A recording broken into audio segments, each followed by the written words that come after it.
Unidad de Gestión del Conocimiento. Distrito Sanitario Almería.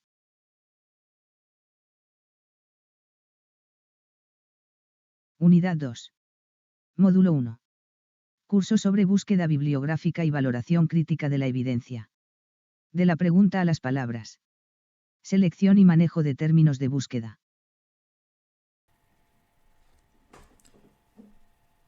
Hola de nuevo, queridos todos. Aquí estamos para proseguir este curso de búsqueda bibliográfica con el siguiente paso después de la formulación de una pregunta de investigación, que es la estrategia de búsqueda. La estrategia de búsqueda se basa fundamentalmente, después de la construcción de una pregunta de investigación, en la selección de descriptores o de palabras clave y en ver cómo podemos combinarlos de sí de forma lo más eficaz posible para que nuestra búsqueda bibliográfica sea productiva, obtengamos un producto de calidad, sean los artículos que queremos y un largo etcétera. Todo eso se basa, como os decía, en la formulación de una buena pregunta de investigación y en el desarrollo de una buena estrategia de búsqueda. Muy bien, generalmente una búsqueda se realiza en una base de datos o motor de búsqueda que da acceso a muchos tipos de documentos. Esta información está ordenada por registros o campos y a la información se accede mediante descriptores o palabras clave, que es lo que nos da acceso a esa información contenida en los textos de los documentos que deseamos analizar. Muy bien, la llave precisamente para la entrada en esa información que a nosotros nos interesa son las palabras clave o descriptores. Cuando hablamos de palabras clave y descriptores, ¿estamos hablando de la misma cosa? Ya veremos que no. Ahora veremos que una cosa es una palabra clave y una cosa totalmente distinta, bueno, algo distinta, es un descriptor. Muy bien. ¿Cuál es la diferencia entre una palabra clave y un descriptor? Básicamente una palabra clave es un término que nosotros manejamos en nuestra mente, en nuestra cabeza, porque se trata de un texto libre que crea el investigador para definir los elementos básicos del tema que le interesa, ¿de acuerdo? Son términos intuitivos, son términos imaginativos y se basan básicamente en el lenguaje natural. En términos de producción en la búsqueda dentro de una base de datos, son relativamente poco productivos, aunque suelen usarse cuando no hay un descriptor específico para un tema que nos interesa o hay una búsqueda en bases de datos relacionadas con ciencias de la salud desde otra disciplina ajena a la salud. En ese caso sí que pueden tener su utilidad, pero como os digo, lo ideal no es utilizar un término libre, sino un término basado en lo que llamamos vocabulario controlado, lenguaje controlado o estructurado.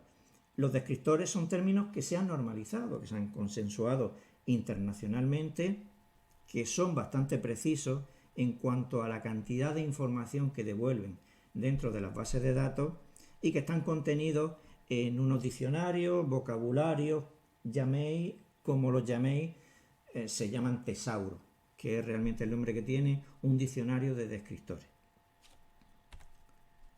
Muy bien, ¿cuáles son los tesauros más famosos? Hay varios, ¿no? El más famoso, por supuesto, es Mesh.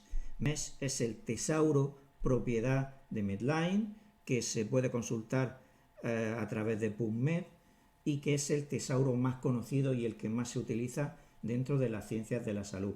Este tesauro contiene descriptores en inglés y está formado por más de 30.000 descriptores que se van actualizando año tras año en cualquier campo de las ciencias de la salud. Así que es muy utilizado. De hecho, es utilizado también por otras bases de datos distintas a Medline. Así que se ha adoptado prácticamente de forma generalizada. Como decía, tiene un pequeño problema y es que hay que consultarlo en inglés porque solamente contiene términos en inglés. ¿Qué alternativa tenemos si queremos hacer una búsqueda en nuestro idioma, en castellano? Pues la búsqueda que tenemos es hacer una búsqueda o utilizar este tesauro que os propongo aquí, que es el tesauro DEX. El tesauro DEX es un tesauro que pertenece a la Organización Panamericana de Salud y contiene la traducción completa de Mesh, la traducción de Mesh del inglés al castellano y al portugués, y también alrededor de 4.000 400 términos propios, de manera que ahora mismo es más grande que MES y tiene una ventaja muy buena para nosotros, y es que está en castellano. Así que, si os parece, vamos a pasar a visitar los dos y vemos qué se puede hacer tanto con uno como con otro.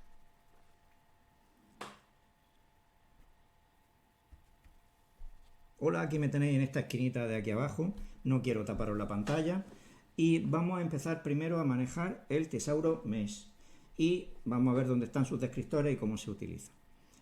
Partimos de la página principal de Google y podemos teclear aquí sencillamente MES.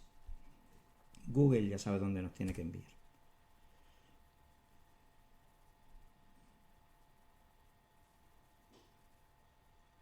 Muy bien, esta primera dirección nos da acceso al Tesauro MES. Y aquí lo tenéis directamente, ¿de acuerdo? Esta es una de las páginas de PubMed y aquí tenéis el Tesauro MES. Si desplegáis este campo, no cambiéis de banco de datos, porque entonces os saldréis de MES, ¿vale? Vamos a hacer una búsqueda en MES. ¿Qué vamos a buscar en MES? En MES vamos a buscar palabras que nosotros manejamos mentalmente y que esperamos que sean descriptores en ciencias de la salud normalizados. ¿Por qué? Porque un descriptor, como dijimos antes, nos da garantía de que nuestra búsqueda bibliográfica va a ser más eficaz. Así que imaginaros que yo quiero hacer una búsqueda sobre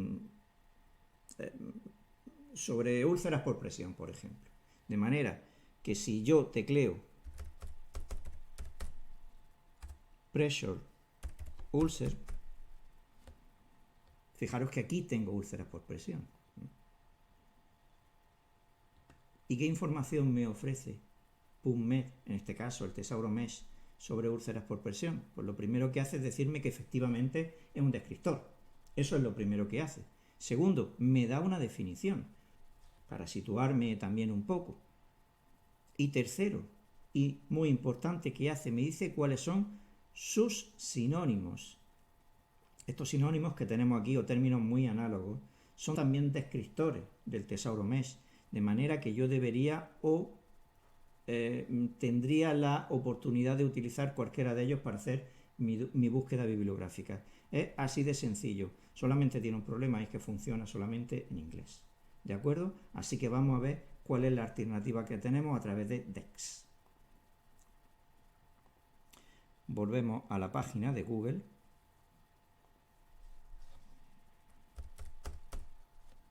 Y le decimos que busque DEX. Aquí tenemos la opción de descriptores en ciencias de la salud. Muy bien, en este primer enlace que tenemos aquí podemos entrar. Vale, aquí tenemos la página donde podemos consultar el DEX. Lo primero que tenéis aquí es un tutorial de manejo.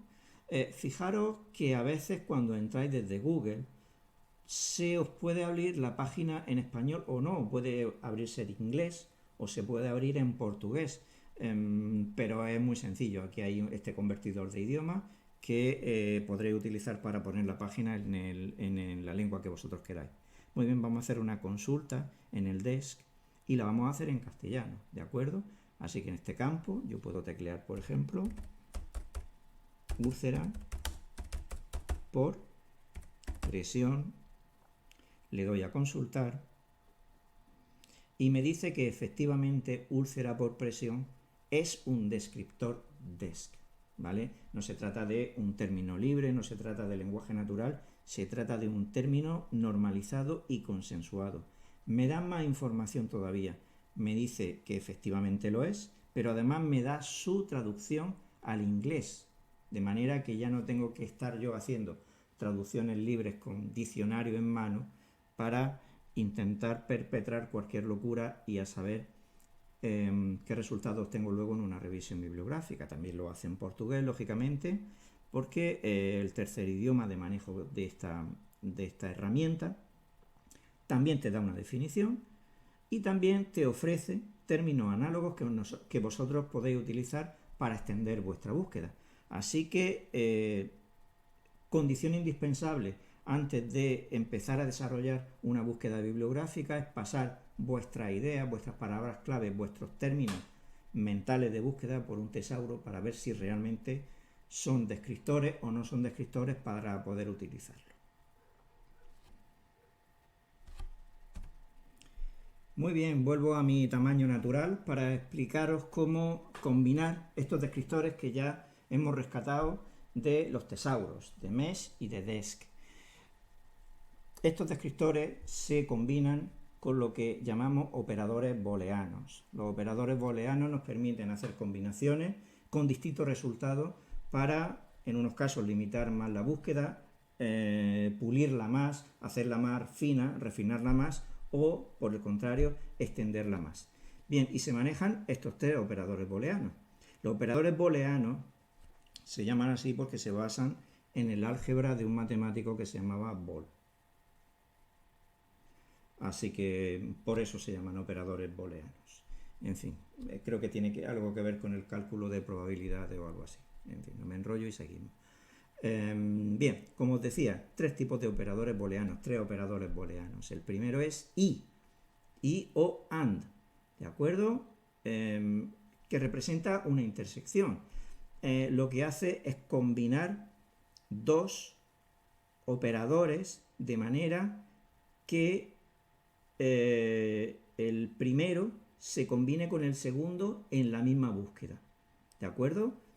Lo que consigue en ese caso es reducir y concretar la búsqueda, porque los dos términos de búsqueda tienen que estar en el documento que se rescate. No puede estar uno por un lado y otro por otro, en otro documento. No tienen que estar los dos en el mismo documento. Así que reduce y concreta. Es posiblemente el operador booleano que más se utiliza. Bien, cuando intentamos combinar dos términos que son muy parecidos en cuanto a significado, que son homólogos, incluso que son sinónimos, lo que solemos hacer es utilizar el operador OR, ¿vale? El operador OR lo que hace es ampliar la búsqueda, de manera que dice que o bien A o bien B tienen que estar en los documentos que yo rescate en la base de datos. Así que diversifica la búsqueda. Especialmente útil cuando no sabemos exactamente cómo va a responder una base de datos ante dos términos que se parecen mucho en cuanto a significado o contenido. Y luego, por último, tenemos el operador NOT. El operador NOT o no es un operador exclusivo, excluye B respecto a, de manera que si nosotros, por ejemplo, hacemos una búsqueda con actividad física y le decimos que no queremos alta intensidad, nos va a ofrecer todo lo que haya relacionado con actividad física, pero no descarta todo aquello relacionado con la alta intensidad. Ejemplos también tenemos para el operador booleano AND y para el operador booleano OR, de manera que podemos decir, en el caso de AND, que podemos hacer una búsqueda con el término asma y niños y los dos términos tienen que estar incluidos en la búsqueda. En el caso de OR, emigración o inmigración, y da igual que sea emigración o inmigración, los que figuren en el documento que nos devuelva la base de datos. ¿De acuerdo?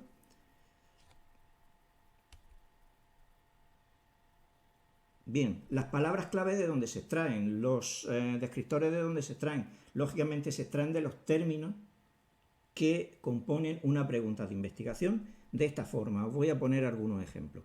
Por ejemplo, aquí tenemos una pregunta elaborada con formato de pico, donde ya sabéis que tiene 4 elementos. La P, paciente, la I, intervención, la C, comparación y la O, resultados. Bien, los elementos que conforman el formato pico suelen combinarse con el operador AND, de manera que podemos hacer una búsqueda con mujeres con dismenorrea y calor y ibuprofeno y disminución del dolor. Si no estamos seguros cuál va a ser la respuesta de una base de datos respecto, por ejemplo, a mujeres con dismenorrea, podemos utilizar el operador OR para incluir términos análogos, de manera que podemos decir que busque mujeres con dismenorrea o dolor en la menstruación. En el caso del ibuprofeno, para expandir un poco más la búsqueda, podemos decir que también busque por analgesia oral o que también busque por antiinflamatorios orales. Así que en este sentido descendente, buscando términos análogos, es propio usar el operador OR, y en este sentido horizontal, entre elementos de pregunta de investigación, solemos utilizar el operador AND. Bien, aquí tenemos otro ejemplo con un formato muy simpático que vimos en la clase anterior, el formato PEO, donde recordad que la P eran los pacientes, la E era la exposición y la O eran los resultados.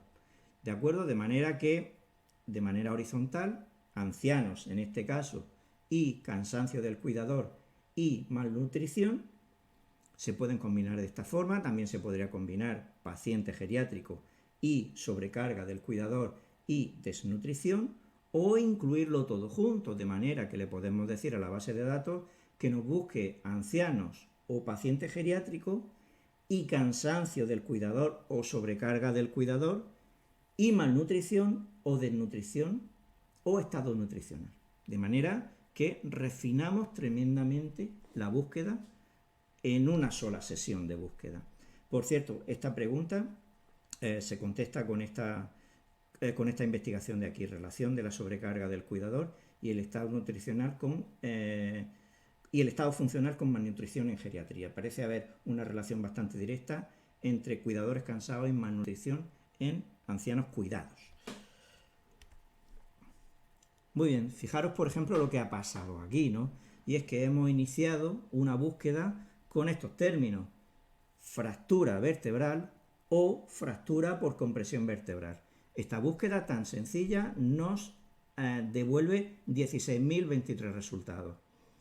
Si nosotros mejoramos la búsqueda, de manera que preguntamos fractura vertebral o fractura por compresión vertebral y osteoporosis, reducimos la búsqueda de 16.000 resultados a 3.700, no está nada mal. Pero si la seguimos refinando, seguimos teniendo un incremento de la calidad de nuestra búsqueda bibliográfica, de manera que si combinamos fractura vertebral o fractura por compresión vertebral y osteoporosis y cirugía, bajamos a 911 resultados. Y si ya esta última búsqueda además se limita a estudios con resumen en humanos, estudios que sean ensayos clínicos publicados en inglés entre 1990 y 2010, nos quedamos con 54 resultados, que es una cantidad de información asumible, comprensible y estudiable. Muy bien, quisiera recomendar una lectura que a mí la verdad es que me gusta muchísimo. Este artículo también es un clásico ya. Un artículo que publicó en 2018 Campo Asensio, que se llama Cómo elaborar una estrategia de búsqueda bibliográfica. Esto publicado en Enfermería Intensiva. Lo tenéis en las lecturas obligatorias de esta unidad y os recomiendo que lo leáis porque la verdad es que no tiene desperdicio y alguna pregunta saldrá para el cuestionario de evaluación. Nos vemos en la siguiente unidad. Hasta luego.